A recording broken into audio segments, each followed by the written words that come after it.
Entonces, lo que vamos a ver hoy tiene que ver con una de las últimas partes de números.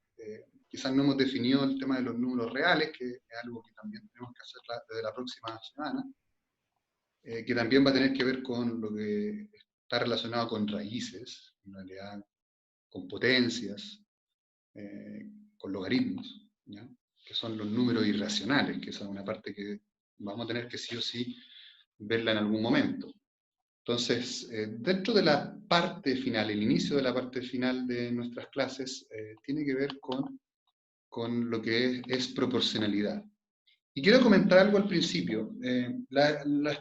A ver, lamentablemente el tema de proporcionalidad para ustedes son de estas cosas que se aprenden mucho más en la práctica que en la teoría que les voy a hablar ahora. O sea, en realidad es de resolver problemas, hay mucho de comprensión lectora, los problemas de proporcionalidad o de porcentaje sobre todo, tienen ciertos detalles que hay que leer bien o que de repente hay que hacer algo más. Entonces, independientemente de la teoría que les diga, la parte de ejercicios toma harta importancia y es probable que hayan preguntas respecto a cómo resolver los ejercicios y yo les vaya agregando algunos detalles que no están en estas hojas. Son 2 páginas, entonces recordar el concepto que está detrás de porcentajes, que es el concepto de razón y de proporción. Entonces, la razón es una comparación de 2 cantidades a partir de la división, ¿cierto? Recuerden que ustedes comparan 2 cantidades con la resta, pero también se puede hacer con la división. Entonces, se convierte en lo que es una razón. Entonces, la comparación de 2 cantidades mediante una división, que se llama razón, se representa con fracciones. Entonces, todo lo que trabajen en fracciones antes, en otros capítulos, tiene que ver con esto. Sobre todo la igualdad de fracciones, ¿ya? Entonces, ahí está la forma en que se representan A es a B, como división o como fracción, aunque en general utilizamos más esa al momento de resolver ejercicios. ¿Cierto? 5 es a 2, por ejemplo. Por cada 5 que tiene 1, el otro tiene 2. Por cada 10 que tenga 1, el otro tiene 7. O sea, eso es una razón, 10 es a 7. La proporción, que ahí ya toma importancia más práctica, es cuando 2 razones valen lo mismo, cuando tienen el mismo valor. Nosotros lo vemos como 2 fracciones iguales, ¿ya? Estamos comparando en realidad 2 fracciones que son iguales, entonces la proporción, al final se arma un sistema de 4 números en realidad relacionados entre sí, donde hay una comparación de 2 números, 2 cantidades, que es igual a otra comparación con distintos valores obviamente, que representan las mismas cantidades. Entonces, si vamos a un ejemplo, una proporción, ¿cierto? Es, por ejemplo, 2 es a 5, como, y aquí uno puede colocar cualquier parte del valor que esté en la misma razón. Por ejemplo, 10 es a 25. ¿Ya? 2 razones iguales. ¿Ya? Por ejemplo, si por cada 2 años que tenga una persona el otro tiene 5, y esa sería la razón que representa, que compara, que por cada 2 que tenga uno el otro tiene 5, si yo quiero saber cuál es la edad real, ¿cierto? Si sabemos que el menor, que está obviamente con el 2, tiene 10 años, bueno, ya sabemos que es 25, ¿okay?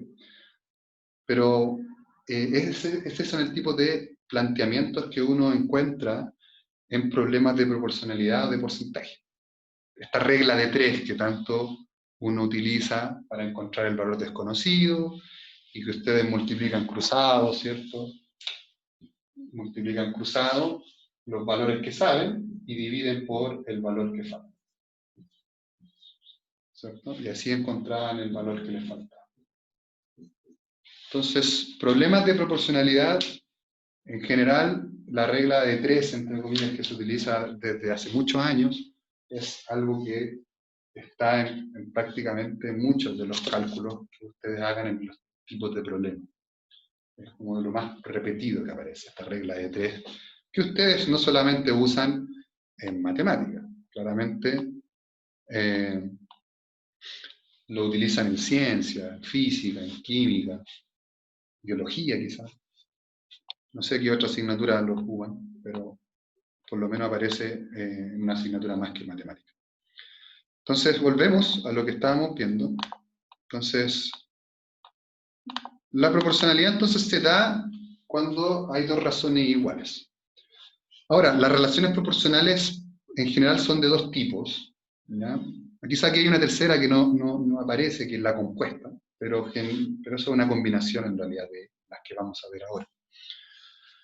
La proporcionalidad más común, o a veces incluso se le llama simplemente proporcionalidad, es la relación de proporcionalidad directa, ¿ya? Que nosotros la definimos que si una cantidad aumenta al doble, la otra tiene que aumentar al doble también.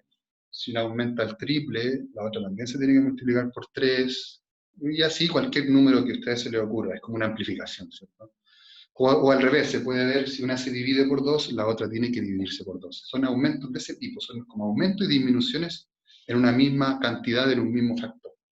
Eso se llama proporcionalidad o, derechamente, proporcionalidad directa. La proporcionalidad directa, entonces, ahí dice cómo uno las puede reconocer. Si una variable aumenta proporcionalmente, la otra también. Si una disminuye proporcionalmente, la otra también. Si uno toma estos pares de valores, porque si se fijan estamos comparando valores de A2, ¿cierto? Siempre estamos comparando valores de A2. Si uno lo ve como una comparación y se atreve a hacer la división, el resultado de la división tiene que ser siempre el mismo. Por eso es que la división tiene que ser constante. Cuando hay cantidades en proporcionalidad directa o se da la proporcionalidad directa entre dos tipos de cantidades, uno encuentra que al momento de dividir los pares de valores relacionados, encuentra que la división tiene que dar el mismo resultado. Si no da el mismo resultado es porque no hay ese tipo de relación de proporcionalidad directa. Muchas veces nos olvidamos de esto de la definición y nos enfocamos más en esta parte. Y nos quedamos con eso y nos olvidamos de que se puede plantear de esta forma, se puede definir de esta forma la proporcionalidad directa. Porque a veces nos enfocamos solamente en el resolver el problema de buscar el valor desconocido, de sacar el porcentaje que estamos buscando, pero nos olvidamos de que este tema de la constante proporcionalidad puede servir en algún problemita en específico. Y si no se tiene esa claridad respecto a eso, puede que en alguna pregunta ustedes no sepan qué hacer. Entonces la división es constante, da el mismo resultado, y esa acá se llama constante de proporcionalidad directa. Si comparamos entonces ahora esto, ustedes entienden que estamos haciendo una comparación de pares de valores. Si lo queremos ver gráficamente, estos pares de valores generan puntos, generan coordenadas. A veces están presentados en tablas y pueden haber varios pares de valores, por lo menos dos pares, a eso voy. Si yo hago el gráfico de esa situación de proporcionalidad directa, ustedes van a conseguir que tiene que haber una línea recta. Si la ven de izquierda a derecha, es una línea recta que va creciendo, y ahí uno se da cuenta que si una aumenta a la derecha, la otra tiene que subir. Entonces, si una aumenta, la otra aumenta. O si la ven al revés, ven como que si baja, ¿cierto? Como que la recta baja. Entonces, si una disminuye, la otra también disminuye.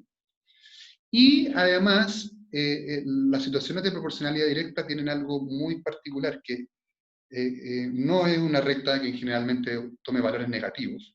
Es muy raro, claramente, porque son situaciones de la vida real donde el negativo no aparece mucho. Las medidas en general, cosas que ustedes miden, no son números negativos. Entonces el gráfico, en las situaciones de vida real, es una recta que pasa solamente hasta el origen, hasta ahí llega. El valor mínimo que podría aceptar es el 0,0, o sea, si uno vale 0, el otro vale 0. ¿Ya? Pasa por el origen. Ahora, si lo quisiéramos ver como función, una situación de este tipo, bueno, ahí la recta se iría para abajo y podríamos encontrar más valores, pero eso es un análisis que es de otro capítulo, o interpretarlo de otra manera. Ahora estamos en situaciones de la vida real que tienen que ver con proporcionalidad. Y la proporcionalidad directa se relaciona totalmente con lo que es porcentaje. ¿Ya? Situaciones de proporcionalidad directa es una aplicación de porcentaje. ¿Ya? O sea, los problemas de proporcionalidad directa, perdón, los problemas de porcentaje se resuelven pensando que es una proporcionalidad directa. Y la otra situación, que es un poquito quizás menos común, pero está dentro de la vida real, es lo que se llama proporcionalidad inversa, donde una cantidad, si aumenta el doble, la otra disminuye a la mitad. Si una se multiplica por 3, la otra se divide por 3. Y así, una aumenta una cantidad de veces, la otra se disminuye dividiéndolo por una cantidad de veces. ¿Ya? Fíjense que en ambas situaciones no hay una relación de suma y resta, es más de multiplicación y división. Por si acaso, para que lo tengan claro, porque de repente, que una aumentó 2 y la otra aumentó 2. Eso no es proporcionalidad directa. No, que una restó 10 y la otra restó 10. Eso no suele ser proporcionalidad directa, no es, de hecho. Una aumenta multiplicando, la otra aumenta multiplicando. Una aumenta multiplicando, la otra disminuye dividiendo. O multiplicando por una fracción, también se puede ver de esa manera, pero eso lo vamos a ver en otro momento. Ya llegará el momento en que hablemos de eso. ¿Qué más podemos decir?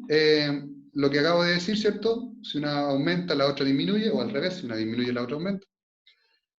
La gráfica es distinta, ¿ya? Primero, no es una línea recta, sino que es, aquí falta nombre, en realidad, porque no es equilátera solamente. Eso se llama hipérbole. Es una parte de un gráfico de una curva llamada hipérbole. Porque hay una parte negativa aquí, que es simétrica, pero es la parte positiva, en lo que los valores de la x y la y son positivas. Esta curva, ¿cierto? Es como una u en diagonal, entendiendo que esto se va al infinito, pero nunca llega a cero, ¿cierto? Esto sigue bajando, a donde está la x, donde estoy marcando, y esto sube por la y, pero nunca llega a tocar el cero, ¿cierto? Jamás toca las rectas. Se va infinitamente y nunca lo hace. Es una línea curva, tenerlo claro respecto a eso. ¿Y qué ocurre en la proporcionalidad inversa? Que también, si tomo los pares de valores relacionados y los multiplico, siempre me va a dar el mismo resultado. Entonces, si la directa, la división era constante, ahora es la multiplicación de los valores relacionados que da el mismo resultado. Y ese resultado en común se llama constante de proporcionalidad inversa. ¿Ya? No ocurre tanto la proporcionalidad inversa, no hay tantos como la directa, pero puede pasar. Y lo vimos en séptimo, lo vimos en octavo, que habían problemas de proporcionalidad inversa que se podía perfectamente dar. Hay otro tipo de proporcionalidad que les había dicho que se llama compuesta, pero en general creo que ya no se ve para la preparación PTU. Antes se veía. Porcentajes. Aplicación entonces de la proporcionalidad directa. ¿Ya? Entonces se puede plantear una regla de 3 entre el porcentaje y la cantidad real, donde el 100% usted debe saber que es la cantidad total, el todo. ¿Ya? Entonces ahí se arma una regla de 3, donde el 100% vale el total de la cantidad, y o me piden, y aquí lo voy a hacer para que ustedes lo vean a modo de resumen, porque no aparece mucho aquí. A ver, saquemos esto. Entonces, por ejemplo, hagamos algo tonto. Digamos que 100% vale 100. Sí, que es obvio. El ejemplo más simple de todo.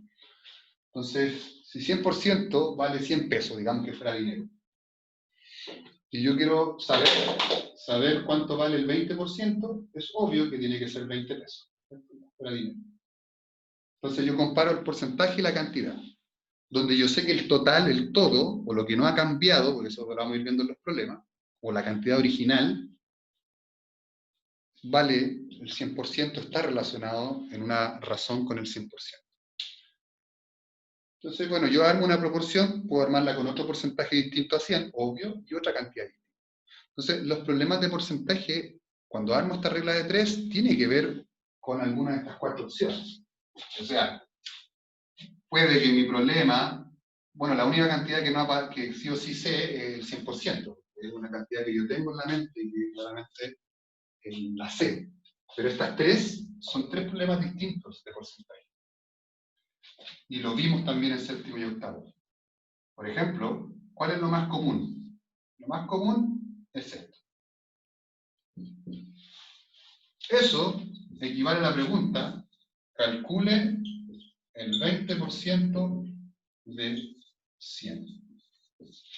Ese es el problema típico de porcentaje, y el que más tiene aplicaciones, y el que más van a ver en todos lados. Y el que quizás tiene más sentido en los problemas, en la vida real.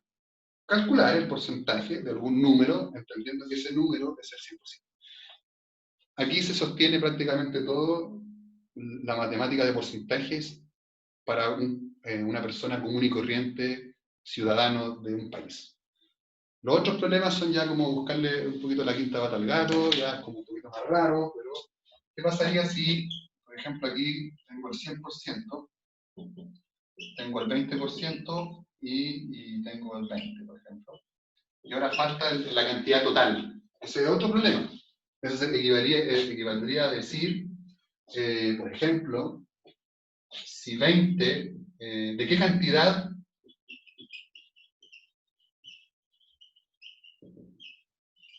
20 es el 20%. Entonces me dan un porcentaje relacionado, que obviamente no es 100, relacionado con el número, y tengo que buscar qué cantidad representa el total, ¿ya? El 100%. O podría tener este tipo de problemas que tengo el 100%, tengo que vale 100, ¿ya? Esa información viene dada, y me falta este porcentaje, el 20%. Entonces, esta sería otra pregunta, sería, ¿qué porcentaje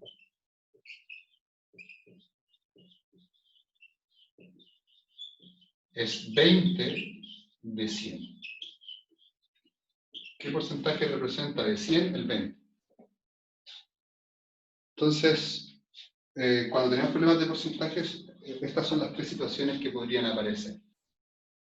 La más común y la que más aparece es la primera, que es sacar el porcentaje de un número. De hecho, con regla de 3 se puede hacer todo. Pero acuérdense, ¿se acuerdan cómo sacamos esto de forma fácil, por ejemplo, aquí? El 20% de 100, ¿se acuerdan cómo se hacía? Que era S por S dividido por 100. ¿Se toman esos dos? Se multiplican, se dividen por 100. Entonces eso sería como la forma más sencilla de calcular el porcentaje de un número, que es lo más común, que tiene que ver con los porcentajes y aparece en todos lados. Ya el resto, bueno, existen varias fórmulas para cada situación. Hay gente que lo plantea con fórmulas, ustedes lo pueden ver seguramente en el material de los preuniversitarios, hay varias maneras de plantear estos mismos problemas, a veces una regla de 3, a veces una fórmula. Bueno, ahí está la libertad de que ustedes puedan elegir cómo lo resuelven. La regla de 3 por lo menos sirve porque si ustedes entienden los problemas, la regla de 3 siempre les va a salvar y lo van a poder hacer bien. Las fórmulas, a menos que no tengan idea o estén muy problemados, pero van a llenarse de una fórmula que quizás no es tan necesaria como otras, ¿no? Que es un poquito lo que aparece aquí en los preuniversitarios, que siempre llenan de fórmulas, incluso cosas que no son necesarias. Se fijan ahí, por ejemplo. Bueno, la interpretación un poquito de esto era lo que habíamos dicho, ese A% de B lo hice recién, que fue como fórmula, ¿cierto? Multiplicar el A por el B y dividirlo por 100. Y bueno, lo que representa un porcentaje, la definición de porcentaje, N% es comparación respecto al 100, que eso es lo que hemos trabajado desde el séptimo básico. Ya, terminamos con algo que vimos el año pasado, que tiene que ver con las aplicaciones del interés. ¿Ya?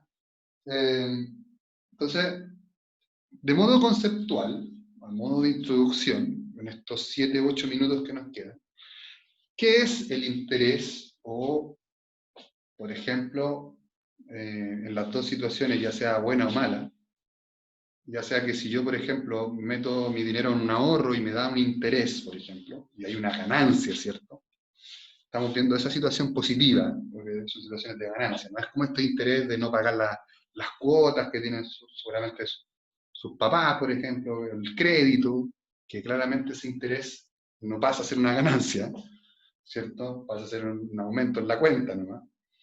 Pero pensemos en la situación de ganancia positiva y la típica del ahorro, ya que bueno, y esa situación está en el curso desde quinto básico, desde el momento que nuestro tesorero apoderado, ¿cierto?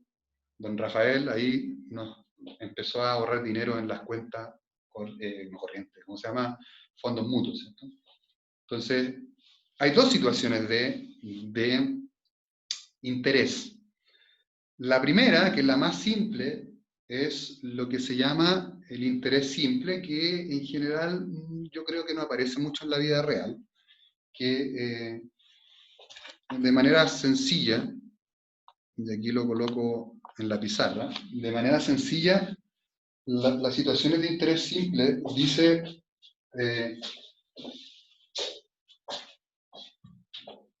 y creo que lo explicamos en algún momento, usted tiene una cantidad inicial, ¿cierto? Usted deposita una cantidad inicial, ¿cierto? Entonces, digamos que para que fuera fácil, digamos que yo tengo 100 pesos, ¿cierto? Entonces, esa es mi cantidad inicial. Entonces, al final del primer periodo, porque cada cierto tiempo el interés se activa, que es un porcentaje, ¿cierto? Cada año, lo más común, cada trimestre, cada mes, digamos que fuera año. Ejemplo, un año. Entonces, ¿qué es lo más común? Entonces, pasa un año, el interés simple dice, yo le voy a dar un porcentaje, obviamente, de ganancia, de interés, digamos que fuera, para que sea más fácil, el 10%, algo irreal para la vida real, pero para que sea fácil de entender. Entonces, ¿qué es lo que dice el interés simple? Usted, al primer año, le voy a calcular el 10% de 10, o sea, le voy a sumar 10, ¿cierto? Usted va a ganar 10 pesos. Entonces, yo voy a tomar como precedente que esos 10 pesos usted va a ir ganando cada año. Entonces, interés simple toma el interés producido en el primer periodo y lo replica por el resto de periodos que haya. Entonces, el segundo año, al segundo periodo de ganar 120, después 130, y así hasta el fin de la eternidad por cada año que se... Segundo periodo, y así, etcétera, etcétera. ¿No? Entonces, lo que hace el interés simple es tome solamente la ganancia del primer periodo y después usted va sumando. En general no es, el interés simple, no hay muchas aplicaciones en la vida real en que se dé, pero existe. Yo por lo menos, si me preguntan a mí, no conozco alguna, lo entiendo esto, pero no conozco por lo menos alguien que haya llegado diciéndome una situación de la vida real, de una empresa, de un banco, donde esto se aplique. Yo por lo menos no recuerdo. Fondos mutuos, no sé cuándo será. Por lo menos yo no, en mi ignorancia no lo sé. Pero esto es más común. ¿Qué sería el interés simple? Entonces se entiende lo que hay detrás del interés simple. Incluso sin entender el interés, en la fórmula que les voy a presentar, uno puede entender lo que hace el interés simple sin saberse. Eso es lo que hace. ¿Qué hace el interés compuesto? Que es más común. El interés compuesto dice lo siguiente. Yo le voy a dar, usted pone 100 pesos en el banco como ahorro. El interés simple dice, ya, yo le voy a dar un 10%. ¿Ya? Entonces, el primer año usted va a ganar 10. ¿Sí? Hasta ahí estamos ok. El interés simple dice, ya, al segundo periodo, yo no le voy a sumar lo del primero, sino que le voy a sumar el 10% de lo que usted tenía en la cuenta, entendiendo que no sacó esta plata, obviamente, de lo que usted tenía en la cuenta en ese momento. Si no la sacó, entonces el 10% de 110. Entonces, como sacar porcentajes sucesivos respecto al año anterior. Y ahí le voy sumando 10, claramente el 10% 110 da 11. Entonces ya ahora es 121. Bueno, ya uno puede darse cuenta que es más conveniente que el interés simple, si no saco el dinero. Entonces después al año siguiente, yo le saco el 10%, le sumo el 10%, pero ahora no de 110, sino de 120. Y ahí va a generar otra cantidad. Ya creo que ahí empezamos a meternos con los decimales. Entonces, 133,1. Bueno, claramente si lo comparamos con el mismo periodo, es más conveniente el interés compuesto, sí. Si no hacemos, como les digo, uso del dinero y mantenemos la misma cantidad. Entonces, claramente los mecanismos de interés simple e interés compuesto son diferentes, ¿ya? Y vienen con sus fórmulas. Y con esto vamos a terminar en estos 2 minutos. La forma de ver el interés simple, ¿ya? Entender entonces que yo tengo un capital final, que es el dinero después de un periodo. Tengo un capital inicial, ¿cierto? Que es C. Entonces, la forma de sacar esto de manera automática, como en este caso los 10 pesos eran constantes, ¿cierto? Era siempre en el interés simple hay una cantidad constante que se va sumando siempre. El 1 representa el 100%, o sea, representa en realidad que claramente esto va a aumentar, entonces tengo que tomar la cantidad inicial y sumarle la ganancia. Toda esta parte es la ganancia, multiplicado por la cantidad inicial. Entonces sería el porcentaje, ¿cierto?, de interés dividido por 100, multiplicado por el número de veces en que se cumple el periodo. ¿Ya? 5 años sería 5, si es por año. Si fueran por meses, y digamos que fuera un año, sería sería 12. Cosas obvias, y con esto termino esta parte. La ganancia que estoy generando, bueno, claramente el capital final, o sea, el resultado de todo lo que está aquí, menos el capital inicial que tenía al principio. Y la ganancia sería esa parte. Lo voy a explicar en la pizarra después de que nos reconectemos. Yo creo que es bueno mirarlo de otra manera, ¿ya? Entonces, seguimos en un minutito, ¿ya? Se va a cortar, entonces les voy a explicar en la pizarra esto de la fórmula para que ustedes lo entiendan bien de dónde sale, ¿ya? Que no es una gran explicación, pero yo creo que se puede ver de una manera distinta.